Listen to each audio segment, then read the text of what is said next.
Bem-vindos, estudantes da terceira série do ensino médio, para mais uma aula de Sociologia, maravilhosos de alegria. Hoje, um cenário diferente, trouxemos vocês para onde?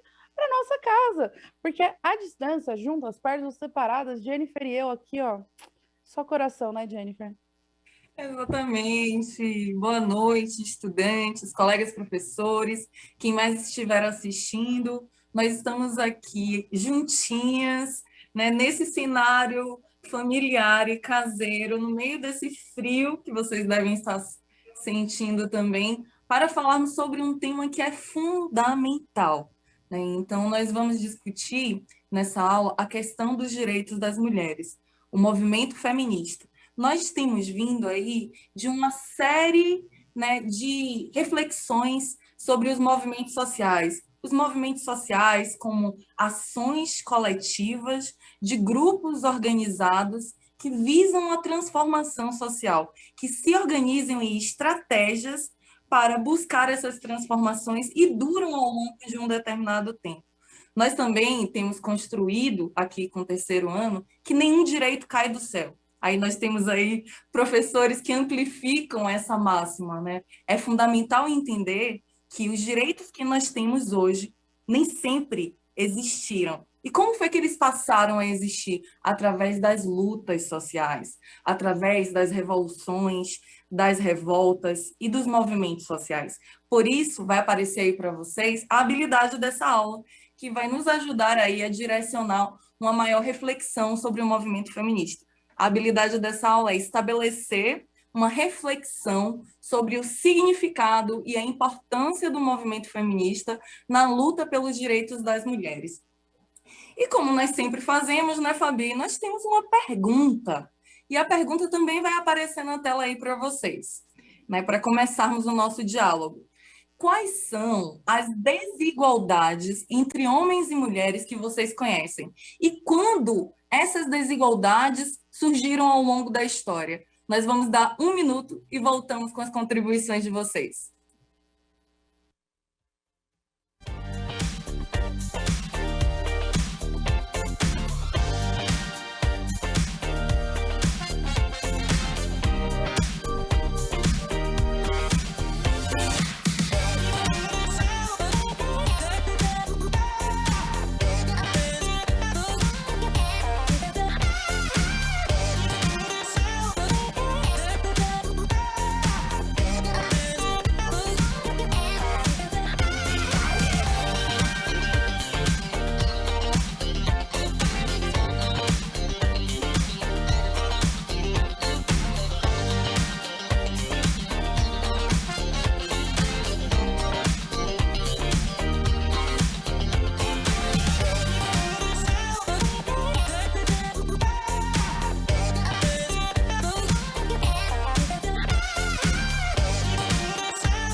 É ótimo começar com o microfone mutado, fica super mais divertido, estão vendo? Super dinâmico.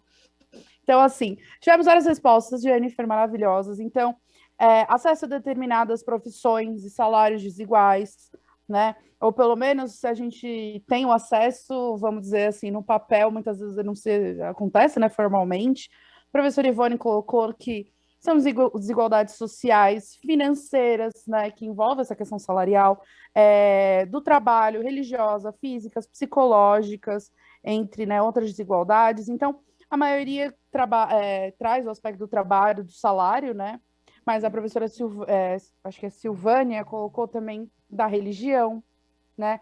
A aluna Ana Luísa falou, foram muitas perdas para que a gente chegasse onde a gente chegou hoje, né? E isso é uma coisa muito importante, que quando a gente fala sobre movimento negro, feminista, qualquer movimento social, é muito importante entender que ele tem uma trajetória, ele tem uma história por trás dele. Então, hoje, a gente pode falar, né? Como a gente já ouviu, eu não preciso do movimento feminista hoje, mas ao mesmo tempo, sem ele, talvez hoje você não veja necessidade, mas o fato de hoje você ter um emprego, que você tem um salário, que você tem liberdade para ter a sua própria conta no banco, que você pode usar calças, tudo isso está envolvido com uma luta histórica que talvez hoje você já tenha tanta coisa conquistada que você não consiga falar assim, ah, mas hoje não preciso, né? Mas hoje a gente só tem essa voz de poder dizer que, ah, não quero feminismo, porque ele existe, né? Até hoje, existe durante muito tempo, né, Jennifer? Exatamente, Fabi. Quando nós pensamos, né, quando refletimos sobre o movimento feminista, é fundamental olharmos para a história, né? Como todas as diferenças na vida em sociedade são construções históricas, né, que acontecem em determinados espaços geográficos, em determinados tempos. Quando nós fazemos esse levantamento das desigualdades em relação ao acesso de direitos entre homens e mulheres hoje, essa história não começou há pouco tempo. Essa história começou há milênios atrás. Então, se nós pensarmos na antiguidade, na Grécia, em Roma, já lá, né, há milhares de anos atrás, nós já tínhamos, né, um princípio de que as mulheres eram tratadas com desigualdade quando não foram consideradas cidadãs. Então, era apenas considerados cidadãos os homens livres, proprietários. Eram excluídas as mulheres, os escravos, os estrangeiros. Na Idade Média, então, nossa, foi caça às bruxas, foi acusação de feitiçaria, mas muito além disso, as mulheres eram entendidas como propriedade. E existia ali um princípio romano do pátrio poder. Eram os homens que decidiam os destinos das mulheres. Nós não tínhamos direito, ao menos, a escolher com quem casaríamos, porque o casamento era um processo de negociação comercial. Né? Quando nós pensamos, né, na Revolução Industrial, na Revolução Francesa, de fato aconteceram mudanças significativas, principalmente na Revolução Francesa. Na Revolução Francesa surge, né, a Declaração dos Homens, né, e dos Cidadãos. Vejam, mas sabe quem era excluída dessa declaração? Justamente elas, justamente as mulheres. E foi uma mulher, né, que começou ali no século XVIII já, a Olympe de Gouges, né, e construiu uma declaração chamada Declaração das Mulheres, né, e das Cidadãs. Né? Então, e sabe o que aconteceu no século XVIII com essa mulher que disse, bom, a Revolução Industrial, a Revolução Francesa, ela é tão importante, ela brada pela igualdade, pela liberdade, pela fraternidade, mas apenas dos homens. Nós podemos fazer em uma ampliação incluir as mulheres. Ela foi guilhotinada por isso. Exatamente. Ela foi condenada, né, pelo governo da época porque ela queria se igualar aos homens.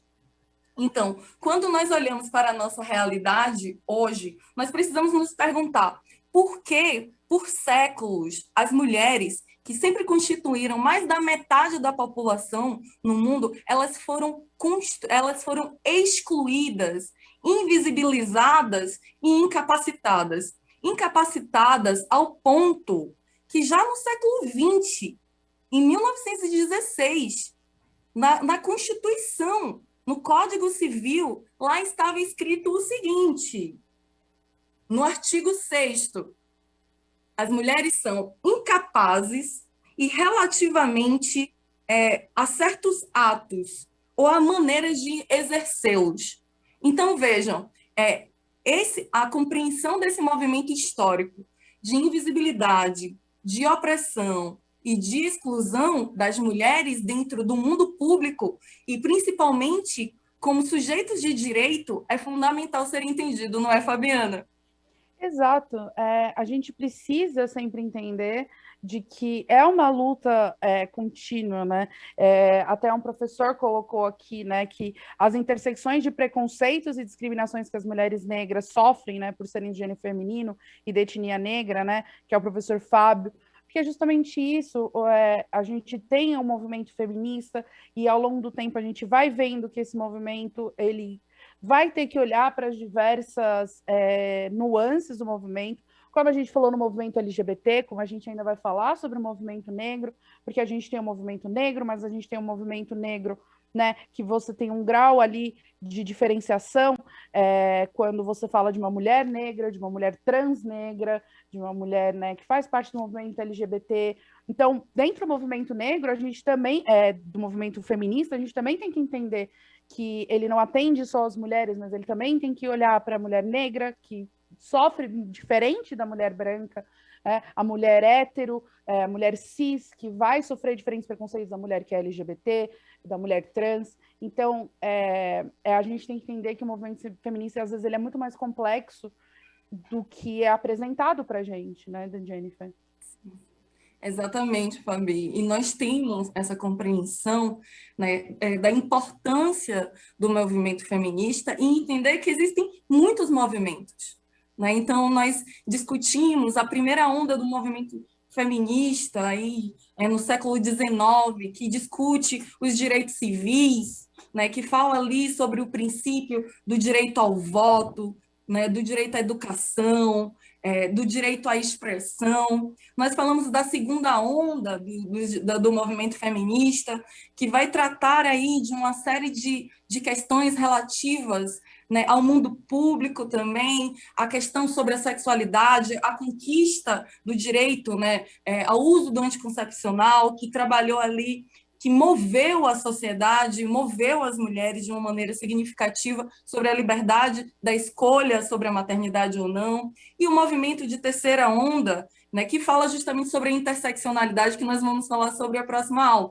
Mas, fundamentalmente, é o seguinte: quando falamos sobre o direito das mulheres, né, nós estamos discutindo uma questão de um determinado grupo e com desigualdades, opressões na história. A questão toda é que existe uma interseccionalidade, acréscimos nas discussões Angela Davis, Djamila Ribeiro, trouxeram e problematizaram que, na camada de gênero, nós somos oprimidas ao longo da história. Mas, quando inserimos a questão das mulheres trabalhadoras, a questão de classe, essas opressões elas se tornam ainda maiores. Então, passamos a ser mulheres, trabalhadoras, pobres, e quando discutimos a questão de raça e etnia, esse cenário ele muda. Então, nós não podemos falar de uma mulher universal. Nós precisamos entender as especificidades, né, históricas dessa complexidade, porque quando as mulheres brancas elas conquistaram o direito ao voto,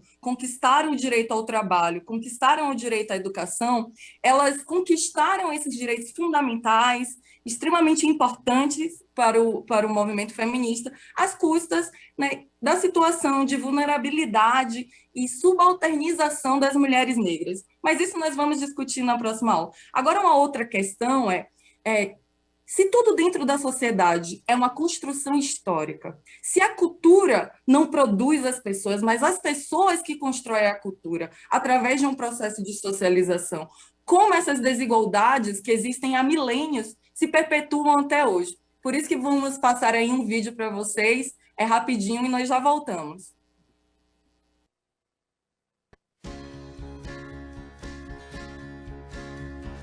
Brincar de carrinho. Brincar de boneca,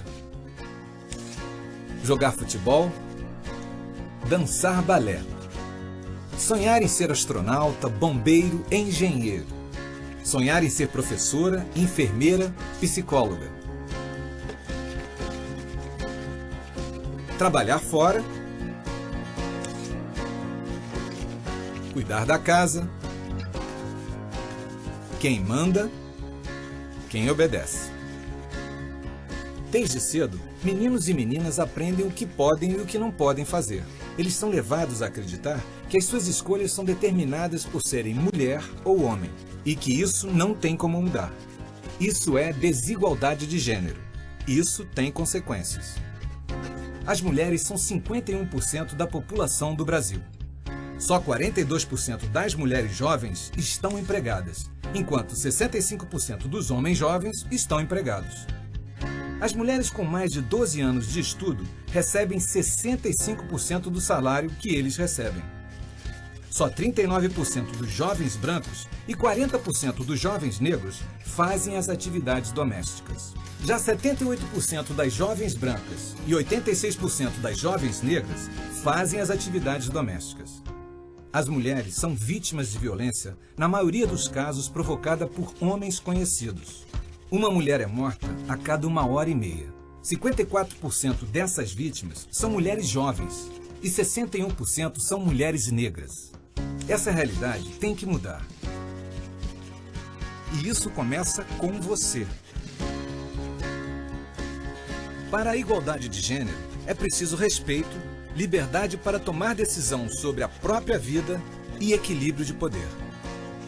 Isso é bom para as mulheres e para os homens também. Essa é a mudança que a gente quer e precisa.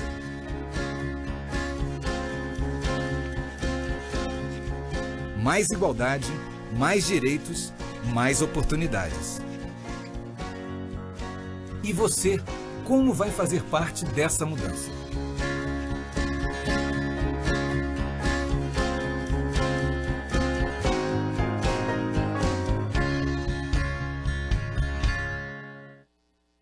Esse vídeo, ele retrata bastante, né, de que maneira nós, indivíduos, dentro de uma sociedade, né, que somos socializados através de uma determinada cultura específica, que é construída ao longo da história com narrativas que se expressam ainda hoje.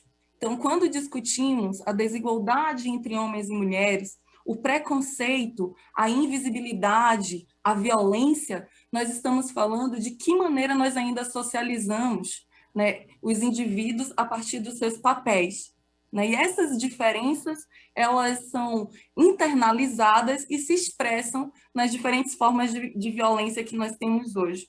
Então, eu estava lendo, preparando aqui, eu e a Fabi, a gente sempre conversa, discute, lê, e um livro da Chimamanda Ngozi Adichie, uma nigeriana fantástica, que fez um discurso sobre sejamos todas feministas, e justamente sobre a perspectiva de que nós somos socializados e que nenhum homem nasce violento, que nenhuma mulher nasce considerando que é a única responsável pelas tarefas domésticas, que isso é uma construção social. Ela diz o seguinte: se repetimos uma coisa várias vezes, ela se torna normal. Se vemos uma coisa com frequência, ela se torna normal. Então, se só os meninos eles são responsáveis por determinadas tarefas e as meninas são consideradas incapazes para as tarefas que são exercidas pelos meninos, né? Mesmo que inconscientemente, que só menino pode ser forte, liderar, encontrar cargos aí de gerência, se só os homens ocupam cargos de chefia nas empresas, nós vamos começar a achar normal que esses cargos de chefia sejam ocupados por homens. O que isso quer dizer? Quer dizer que nós repetimos tanto um hábito, um determinado costume, que isso aparentemente, dentro do senso comum, parece normal, mas nós precisamos desconstruir essa realidade. Não é isso, Fabi? Não, eu estava lendo algumas mensagens aqui do chat e pensando sobre algumas coisas, e é entender que essa desconstrução, ela precisa existir em vários níveis, né? De, por exemplo, vocês falam isso, mas quem tem que pagar a conta somos nós homens, mas isso quem estipulou não fomos nós mulheres, né? Isso é importante, por exemplo, acho que a mulher tem que ir para o exército, porque o exército é ruim ter o alistamento obrigatório. Mas aí o seu problema é que você quer que todo mundo compartilhe da sua dor, ou você simplesmente quer resolver um problema que é ruim para todo mundo, né? Então, às vezes, eu acredito que sobre essa questão do feminismo e tudo mais, às vezes a gente esquece que tem raízes de problemas que hoje estão sendo discutidas e que então por que mulher não paga a conta? Isso não foi uma decisão das mulheres, isso foi essa ideia de que nós somos inferiores, que o nosso salário tem que ser menor, né? Tem tanta coisa atrelada a isso que muitas vezes quando a gente quer discutir sobre certos assuntos jogados, eles não fazem sentido. Eu vou até fazer um adendo aqui, que uma professora colocou sobre falar sobre crianças, infância, e isso a gente falou nas aulas do terceiro ano sobre o Estatuto da Criança e do Adolescente, temos até aula especial sobre isso, E sobre o movimento ambientalista que estava na aula passada, não deu tempo. Ele Exatamente, tá lá, não deu tempo. E todos esses movimentos, eles são discutidos dentro de uma perspectiva de que nenhum direito cai do céu. Então, nós estamos reafirmando o olhar para a história para entendermos as desigualdades de gênero que nós temos hoje. E um desses elementos, nós escolhemos um vídeo para falar sobre o direito ao voto. Vai aparecer aí para vocês, para a gente continuar essa reflexão. E para lembrar as conquistas das mulheres, é preciso voltar um pouquinho ao passado, em um tempo em que elas eram proibidas até de votar. A primeira eleição presidencial no Brasil foi em 1891. O Marechal Deodoro da Fonseca foi escolhido pelo Congresso Nacional. Na época do Império, o Brasil chegou a ter 3 governos femininos. Em 1777, a rainha Dona Maria I comandou de Portugal o país. Maria Leopoldina foi a primeira imperadora do Brasil em 1822. E a princesa Isabel, que assumiu a regência do país na ausência do pai, Dom Pedro II. Mas depois da proclamação da República, as mulheres não administraram mais o Brasil. Em 1927, o Rio Grande do Norte foi o primeiro estado a permitir o voto feminino e também foi pioneiro ao eleger Alzira Soriano a prefeita de Lages em 1928. Mas ela não terminou o mandato porque os votos femininos foram anulados. As mulheres só conquistaram o direito ao voto em todo o país em 1932. Apenas as casadas, autorizadas pelos maridos, as viúvas e as solteiras com renda própria podiam votar. As restrições acabaram 2 anos depois, mas o voto feminino só se tornou obrigatório em 1946. É isso, né? E para dar continuidade a essa reflexão, eu vou pedir para vocês colocarem, Lita, o slide 13, por favor. Então, nesse slide, nós nos perguntamos, então, para que o movimento feminista, né? Qual é a necessidade de existir o feminismo?